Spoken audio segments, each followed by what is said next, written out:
feel like the waiver wire is getting more and more important here, where we got the Bills, we have the Rams, we have the Vikings, we have the Eagles. We have so many top offenses on bye this week that, hell, we really have to go try to find some depth anywhere we can. And also, we're seeing league-winning players come from the waiver wire. I mean, we're already getting a glimpse of what we got to pick up last week in Kenneth Walker going through and crushing it. So I'll be excited to go through and look at a ton of waiver wire options this week. Dear God, we got a lot of guys to talk about. And honestly, this is the week to get your tight end. If you've been struggling at tight end, there are about 5 tight ends that we can bring up here. But before we get into anything, go down there, drop a like on the video, subscribe to the channel if you have not done so already. And if you want to come out to our live streams, which we have every single night, make sure you hit the bell next to the subscribe button. Last but not least, if you have any questions in the comment section, feel free to drop them. I'm going to try to answer as many of those as I possibly can. And because we are on a hot streak here, we got to give you this Courtland Sutton under 67.5 receiving yards prop for Monday night. I don't know, I'm feeling good about this. Of course, if you want to check out any of these props, you can find those on Underdog Fantasy. When you sign up for Underdog Fantasy to go check out those props or get in a draft with us, they'll match your first deposit dollar for dollar up to $100 if you go through the link in the comment section and use promo code FLOCK. And most people think that it's not available. They're saying available in damn near every single state. So let's just dive into the video. We got a lot of guys to talk about. Let's go through. Let's look at Kenyon Drake as our first one. Now, I'm recording this super late Sunday night so I can get y'all this video out Monday morning. And if we're looking at Kenyon Drake, obviously, we just don't know what we have with J.K. Dobbins. Dobbins looks like if he were to miss time, not going to be serious. His knee tightened up. This is going to be something that we have to monitor. Of course, we'll know by the time you have to submit those official waiver wire claims. But if it looks like Dobbins were to miss this upcoming week and we maybe don't have Gus Edwards back right away, we're going to have to monitor Gus Edwards as well. Kenyon Drake would be a must-start running back. I mean, obviously, we have Justice Hill down. If Dobbins were to go down and we have Gus Edwards down, Kenyon Drake's the last guy standing, one of the best offenses in the NFL, one of the best rushing offenses in the NFL. We've seen him historically be a running back that you can't start in fantasy football. So Kenyon Drake would be a very exciting option if J.K. Dobbins were to miss this week. Now going over to our next guy, Deion Jackson. Now this is going to be who everybody is talking about, and 100% I owe a massive apology. This is the main reason I'm bringing Deion Jackson up here. I owe a massive apology to everybody in the live stream on Sunday, where Sunday morning when JT and Mines were both already ruled out, everybody was asking, okay, do we go through play Deion Jackson or Miles Sanders? Do we go through play Deion Jackson or Ezekiel Elliott? Do we play Deion Jackson or J.K. Dobbins? In 90% of questions, I was saying, okay, there's so much uncertainty with Deion Jackson. I think this Colts offense is bad. There's an outside chance he splits with Lindsey. That didn't happen. Deion Jackson was phenomenal, and I owe you a sincere apology if I told you to bench him this past week. I promise you. I feel very bad about it. He had 10 receptions, 79 receiving yards, the rushing touchdown to go along with this. But I am bringing him up here saying, don't pick him up.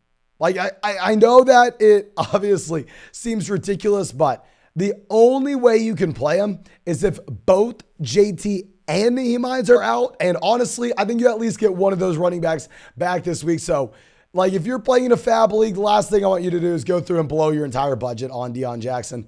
But going over to someone that is pretty damn exciting, let's go look at Wandel Robinson. So if you just look at the box score with Wandel Robinson, 3 receptions, 37 receiving yards, and a receiving touchdown, we know that there is literally nobody at all in New York to catch a freaking football. Talk about someone else later on in this video that may be a New York Giant. But with Wandel Robinson, literally, he was the second leading receiver on this team despite, and I know a lot of people are going to be surprised to see this, playing 15 snaps out of 64 potential snaps. Wandel Robinson played 15 of them. He ran 11 routes. And in those 11 routes run, he drew 4 targets. So clearly he was not 100% healthy. Clearly they were like, okay, well, we have nobody else. Let's make him active. We'll use him somewhat, but we're definitely going to keep him limited. As Wandel Robinson continues to naturally progress his rookie season, he is going to be a phenomenal player. I mean, this was a prospect profile that I fell in love with coming into the NFL draft this offseason. The man had over 100 receiving yards a game in an offense that did not have much passing volume at all. I mean, in Kentucky, he accounted for almost 50% of the passing yards on a per game basis. He broke out as a true freshman in the Big Ten at Nebraska, his 18-year-old season with 340 rushing yards, 450 receiving yards. The man's a weapon. The man's a weapon, declared early for the NFL draft, was a second-round NFL pick, is athletic. He checks every single box you would look for, but he's undersized. Like we said this offseason in the NFL draft, that if you had Wandel Robinson's production profile and you gave him the size of Treylon Burks, that he may or may not be a top 5 NFL draft pick. The man's exciting. And going over to our next receiver, another rookie. Honestly, I do not think he would be good from a fantasy football standpoint. With Taekwon Thornton, I said he is going to make the New England Patriots offense better. What does New England need? They need speed. They need a receiver that's going to be able to come in, it's going to be able to stretch NFL defenses, command safety attention, where some other options underneath, like Jacoby Myers, can get targets. Whereas the running backs aren't going up against stacked boxes where a safety is able to come down, and all of a sudden he increases the efficiency of the overall offense with his speed and his speed alone, even if he were not to go out there and command a lot of volume. Well, it looked like the New England Patriots offense is kind of better with Taekwon Thornton coming in. And at the same time, Thornton was better than I expected him to be. He had 3 carries for 16 rushing yards and the rushing touchdown, which I got to point out at the very top there. But also, if we're looking at the receiving volume, the man had 5 targets. He had 5 targets. He had 4 receptions. He had 37 receiving yards and a receiving touchdown to go along with it. Now, y'all know in those underdog drafts, I took a decent amount of Taekwon Thornton in the 18th before he got in the IR. I mean, I'm very excited about that, obviously, but if we are going to be honest, it will be much more difficult in a regular fantasy football league to know when we start Taekwon Thornton. I think you have to pick him up because his first week in here, scoring 2 touchdowns as a rookie. He has the NFL draft capital. Of course, you got to pick him up. It's not like this depth chart is impossible to overcome. He has upside. Just please don't think, okay, he's someone I can play this next week. Like, pick him up, very similar to Wandel Robinson. Don't think you can play these guys right away. Put them at the back half of your roster. Put them at the bottom end of your bench. Maybe drop someone like Christian Watson dealing with a hamstring injury for him and see what happens over the next few weeks, because maybe they could turn into that every week starter. But now let's go over to our next guy, Robert Tonyan. With Robert Tonyan, he led the Green Bay Packers in receiving. The man had 12 targets, 10 receptions, 90 receiving yards. We have a long history here with Robert Tonyan because I went from, in 2021 fantasy football drafts, calling him the most overrated player in fantasy football, calling him the most overrated player in drafts. He was coming off a season where the man scored a touchdown on 1 out of every 6 targets. It was the least sustainable production you would ever see. We thought that anybody who was drafting him chasing touchdowns, they were doing themselves a massive disservice. And same thing with Dawson Knox this past year. I mean, you had that profile of a player that's coming off a good season with touchdowns, but the underlying metrics in yards per route run, in target share, they weren't great. So I wasn't in on paying that premium for him. But Robert Tonyan this season was a completely different situation. Robert Tonyan this season, I went from the year prior saying he was the most overrated player in fantasy football to being all about him. Because if you looked at him, well, he's still playing with Aaron Rodgers, but more importantly, the situation got dramatically better and he became someone that was literally free. You're getting him off the waiver wire. The situation is significantly better, even if the offense is worse, because hell, Davante Adams used to command 30% of the targets in Green Bay. Now you can have that going over to Robert Tonyan, and I already know we're going to have a lot of people saying, well, Mason, Mercedes Lewis actually plays a decent amount of snaps here. I don't think this production's sustainable for Robert Tonyan. If you're looking at the routes run, Robert Tonyan's the only tight end who runs routes. He ran 38 routes compared to Mercedes Lewis at 5. It doesn't really matter if the other tight ends come in to block. You don't get points for blocking in fantasy football. The man had 12 targets, as we already discussed. I think no Randall Cobb in Green Bay as well. No Christian Watson either. Of course, we're going to have to monitor those injuries with those receivers. can you give a bump up for Robert Downey in that Aaron Rodgers just may have nobody else to go to? Now, going over to a tight end that honestly I thought was going to be left for dead here. You got Mike Gesicki. Now, with Gesicki, I mean, very similar to what you're going to be looking at in Green Bay. Well, yeah, there's another tight end out here that's taking snaps. We know that Gesicki has been in a tight end by committee so far this season. But if you look at the athletic profile, if you look at the upside, Gesicki has, in my opinion, a very high ceiling. We know that these tight ends take a little bit longer to actually break out on their second contract, usually in the NFL, because at the tight end position, hell, it's not like you're an offensive lineman. It's not like you're a receiver where you only have to learn one thing coming into the NFL and you can get acclimated right away. No, you have to learn how to be both an offensive lineman and a receiver, essentially. So it makes sense why these guys take a little bit longer. We already saw a few weeks back Gesicki having the highlight touchdown grab, but now Gesicki coming through with 6 receptions, 69 receiving yards, and multiple receiving touchdowns as well. I mean, in a year where you are happy to get 4 points out of your tight end, in a year that you're happy that you just didn't get 0 points at your starting tight end slot. I mean, getting this type of production is unbelievable. Outside of Travis Kelce, Mark Andrews, it's damn near impossible to find this. Now, to be honest with you, this is a situation where I don't think we can pick him up and have him locked and loaded as a top 5 tight end rest of the season. If we're currently rolling with the tight end, that, I mean, maybe you drafted Komet and we've just been trying to play the waiver wire ever since.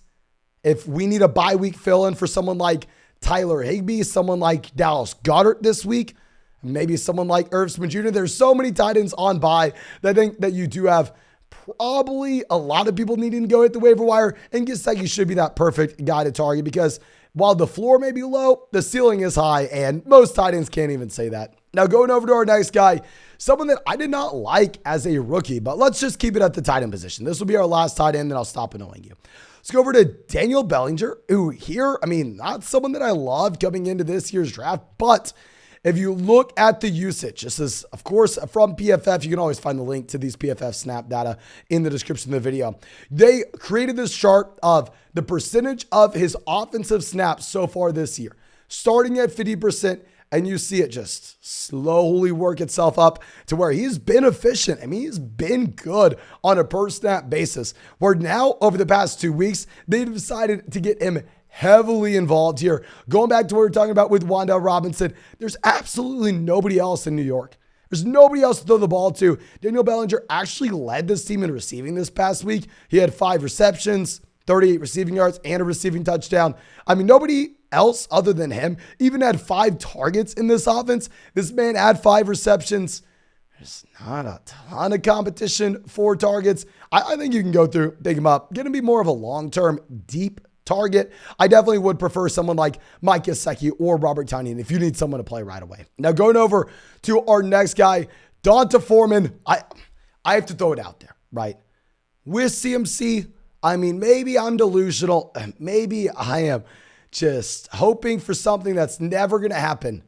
But looking at the wasted talent that we have in Carolina, I mean, I've said, I feel like it's a crime against humanity that Christian McCaffrey has not already been traded. Why is he still there? I think there's a realistic chance now that they're cleaning house, now that they're letting go of Matt Rule. I mean, if you're Carolina, why would you still keep Christian McCaffrey outside of getting people to actually come to the game to watch something? If CMC were to be traded, I mean, this past week, D'Onta Foreman was the backup running back. It would be difficult because I think Chuba Hubbard would have a role if we're going to be honest here. And if I have to go through, if I had to try to pick between D'Onta Foreman and Chuba Hubbard, I'm going to take the running back that looked very good last year. I'm going to take the running back that was smart enough to make the best decision of his entire life to go to the University of Texas, Hook 'em more. And so we are going to go with our guy, D'Onta Foreman. I think you can keep him at the very back end of your roster just in case CMC gets moved. Now going over to another running back, I got to bring up James Cook. Now, if you look at the snaps with James Cook only played 10 snaps. James Cook, I mean, at the same time, only had 2 carries. James Cook really didn't get involved this past year. You would just assume, looking at the overall box score as well as the snaps played, that nothing really has changed here with James Cook. Why would I be excited about picking up James Cook now? Well, big reason is A, he's playing the best offense in the NFL. That's nice. B, we see every other second round running back breaking out here his rookie season. Maybe James Cook's able to do exactly what we're getting from Kenneth Walker. Not exactly, but maybe he can go through and break out as that same draft capital. But most importantly, Zach Moss was actually a healthy scratch this week. Going back to what we saw at the end of last year as well, remember, they decided to just entirely remove Zach Moss from this offense and then the last season. Maybe that's the exact same thing they're doing now. I mean, hell, they drafted James Cook in the second round. I think he is the guy of the future here. So if Zach Moss is now a healthy scratch, it's one fewer guy that you have James Cook having to overcome. So I think that is going to be an intriguing guy we can go to. And last player I want to mention on this list, super brief, Jamison Williams.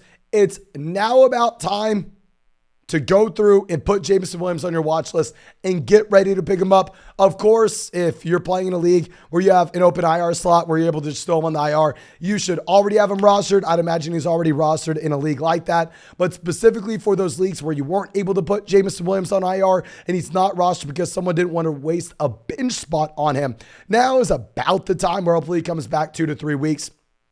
And then at that point, you could be looking at a very exciting rookie wide receiver for the second half of the year. But that's all I got for you. Thank you so much for checking out the video. If you have not done so already, go down there, drop a like, subscribe to the channel.